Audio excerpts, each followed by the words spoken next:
John Lowe's here of Lowe's Archery Adventures. Serious testing, successful hunting.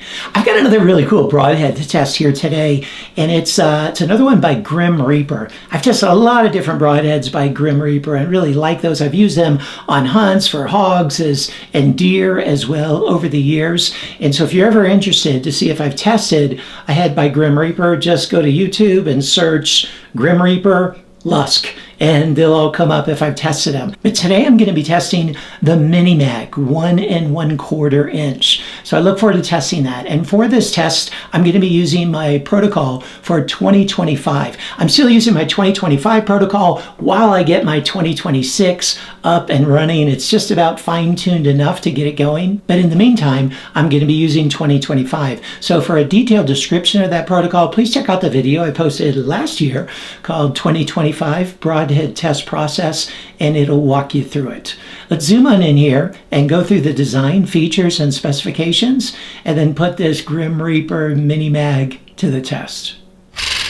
Here's a good look at the Mini Mag, and I really want to thank my buddy George Corrales for donating a pack of these so I can put them to the test. Thank you, George. We can all benefit from your generosity there.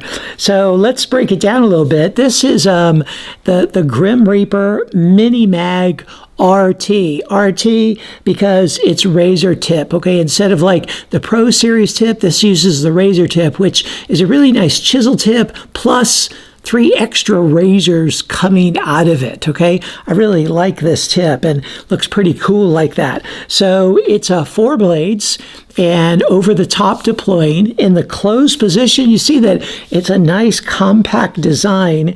In the closed position, the cutting diameter is 0.68 inches by 0.68 inches. And then upon impact, boom, they impact the high and medium right there. They're not sharpened, so you don't get a cut right there, but that in turn, because they're not sharp, it puts more pressure to open them up. And so they can open faster sometimes than ones that begin to cut there. And then you open up into a 4-blade, 1.25 cutting diameter broadhead like that. And so it's kind of like the cutting diameter of a Grizz Trick 2, 1 1/4 by 1 1/4, but it's in a mechanical, so you get the forgiving flight of a mechanical. So 2.5 total inches of cut. And these blades are 440C stainless steel, really high quality blades. The ferrules are aluminum, and the chisel tip and cup, those are all, this retention cup are all steel. And you notice that there's no replaceable collars, there's no replaceable bands, but you have this cup at the bottom that it is replaceable. I mean, you can replace this, and it's designed for like maybe 1 or 2 uses in a really hard impact, then you replace it. Like if you had a regular retention clip there, you'd replace it every time. These are much more durable than that, but they're not intended to be as durable as like a one-piece all-steel broadhead. They're intended to be replaced every couple times. So you got to keep that in mind during my tests. I'm not going to replace them during my tests because I don't do that. I don't replace any part of the broadhead in my testing, but keep it in mind if you are really testing it, if you're really shooting it at home, you would replace that part after you use it in the field. So again, they open up to their full cutting diameter there of 1.25 inches 2 ways or 2.5 inches. So really cool looking broadhead, cool looking design. I imagine it's going to do pretty well here. The price for a pack of 3 comes out to $16.67 per broadhead. And for resharpening, I would use the Stay Sharp guide called The Answer. I think that would probably work best for these broadheads. Really look forward to putting this head to the test and seeing how it performs.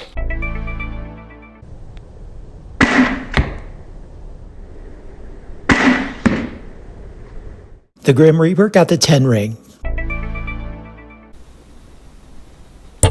It took 215 grams of force to cut through the wire, which is a 9.85 on a 10-point scale. It penetrated 6.5 inches, which is a 7.22 on a 10-point scale. And here you see the cut size at impact in the rubber foam mat. It's just the head in the closed position because it's an over-the-top deploying broadhead. After going through the rubber foam mat and the MDF, the blades fully opened by the time they hit the gel, and they remained opened throughout the entire penetration in the gel.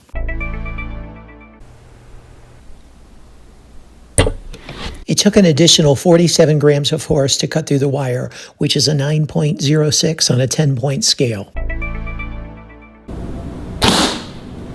It penetrated through 49 layers, which is a 7.0 on a 10-point scale. But it's worth noting that with an over-the-top deploying mechanical like this, the first chunk of those layers are not getting the full deployment of the blades. In other words, the blades aren't cutting nearly as much tissue as they would be cutting in a fixed blade or in a rear deploying mechanical head. The head is in perfect condition after the 3 shots through the MDF.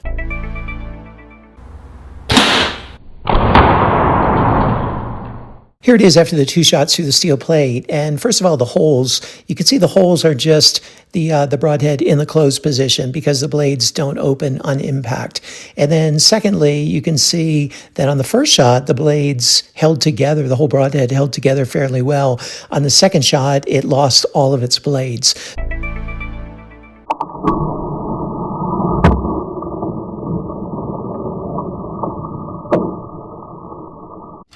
Here it is after all the durability testing, held up very well through the MDF and through 1 shot through the steel plate. On the second shot, it lost all of its blades. Now, I will say, when a mechanical holds up well through the MDF and 1 shot through the steel plate, that's really impressive. That puts it above the norm for sure. That puts it into the good category. Unfortunately, it lost its blades on that second shot, but then into the center block, I was really impressed. I've liked the Pro Series tip, but man, this tip held together really well and penetrated deeply into the center block. It just has a slight hook to the tip there, but overall, I'd say really good durability. So what'd you think? Hey, I thought the Mini Mag performed really well. It's performed better than most of the Grim Reaper mechanicals that I've tested over the years. Really didn't have a flat side. I'd say, its wantings, like its weaker areas are penetration. It's an over-the-top deploying mechanical, so penetration can sometimes be a challenge there. It could be a little bit sharper as well. But I was impressed with the durability compared to the broadheads that I've tested in the past, the other mechanicals that I've tested. So overall, really a good head. But hey, you check out the score sheet and see how it performed in the areas that matter to you the most and see if it might be a good fit for you. And also check in the video description. I list all the details of how it performed in each of the tests. And I also list or give a link to the Excel spreadsheet. And I'm going to do that in each video that I post in 2026. I'm going to keep updating it so you can see a running comparison of all the broadheads that I've tested for the last several years, and the Mini Mag will be included in that.